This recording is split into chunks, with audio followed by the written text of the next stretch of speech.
नमस्कार, जय अंबे, जय श्री महाकाल. मी श्री महंत ऋषिकेश नंदगिरी. कसे आहात आपण सर्व आनंदी कुशल मंगल असाल अशी मी आशा करतो.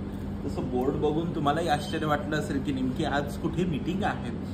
तर काय होतं की बऱ्याच वेळा तुम्ही बघतात की नाण्याच्या दोन बाजू असतात, एक आपली अध्यात्मातली आणि एक वैज्ञानिक दृष्टिकोनातली पण.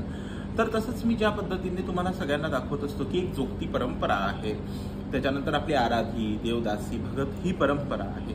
ह्या परंपरांना भारतीय उच्च स्तरावरती किती चांगल्या पद्धतीने ठेवलेलं आहे की ह्या आपल्या परंपरा जोपासल्या गेल्या पाहिजे, त्या प्रत्येक व्यक्तीला त्याचं महत्त्व भेटलं पाहिजे. आणि तृतीयपंथी समाज जो आतापर्यंत तुम्ही बघत असतात की बधाई, टोली, त्याच्यानंतर ते कुठे मूल जन्माला आल्यानंतर तिथे भिक्षा मागायला जाणं, तिथे त्यांच्याकडनं छान गोष्टी घेणं किंवा बऱ्याच वेगवेगळ्या ठिकाणी तुम्ही बघत असता. तर काय होतं, माणसं फक्त नकारात्मक गोष्टी बघत असतात, पण याच्यातली सकारात्मक गोष्ट खूप कमी लोक बघत असतात. तर आपण कुठेतरी ही सकारात्मक गोष्ट पण बघितली पाहिजे. जसं आचार्य महामंडलेश्वर स्वामी लक्ष्मीनारायण त्रिपाठीजी माताजी, ज्या माझ्या आई आहेत आणि ज्या किन्नर आखाड्याच्या आमच्या आचार्य महामंडलेश्वर आहे, त्यांनी किन्नर आखाड्याची स्थापना केली. तसंच त्यांची स्वतःची एक सुंदर अशी नॅशनल संस्था पण आहे, जी NNTP म्हणजे national network of transgender person. ही एक पूर्ण भारतात चालणारी उच्च स्तरावरची एक संस्था आहे की ही संस्था तिच्या खाली असणाऱ्या छोट्या छोट्या संस्थांना मदत करते आणि त्याच्यातून काम करून सगळ्यांना एकत्र आणण्याचा प्रयत्न करत असते. तर अशा पद्धतीने यांची कामं इथे चालत असतात.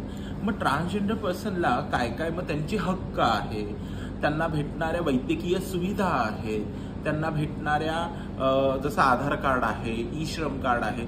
बऱ्याच वेळा काय होतं की ट्रान्सजेंडर व्यक्ती जे आहे, तृतीयपंथी व्यक्ती जे आहेत, ती व्यक्ती घरातून निघून आल्यानंतर त्यांच्याकडे कुठलाही पाठपुरावा नसतो. मग एक नागरिक, एक सुजाण नागरिक म्हणून त्यांनी कसं जगावं, काय काय त्याला असलं पाहिजे.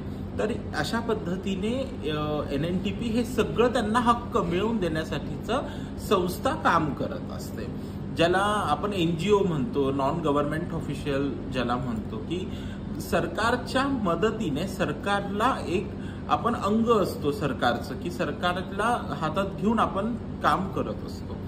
तर हा पण एक सुंदर असा पैलू असतो आणि मला असं वाटतं की आपण सगळ्यांनी ह्या गोष्टींकडे सुद्धा लक्ष द्यावं आणि हे पण बघावं, हे पण चित्र आपल्याला दिसलं पाहिजे. आता तुम्ही ही जी एवढी पूर्ण सिस्टीम इथे बघत आहात, ही पूर्ण सिस्टीम, ही पूर्ण मीटिंग आज इथे ऑर्गनाईज झालेली आहे. तर आता थोड्याच वेळात सगळे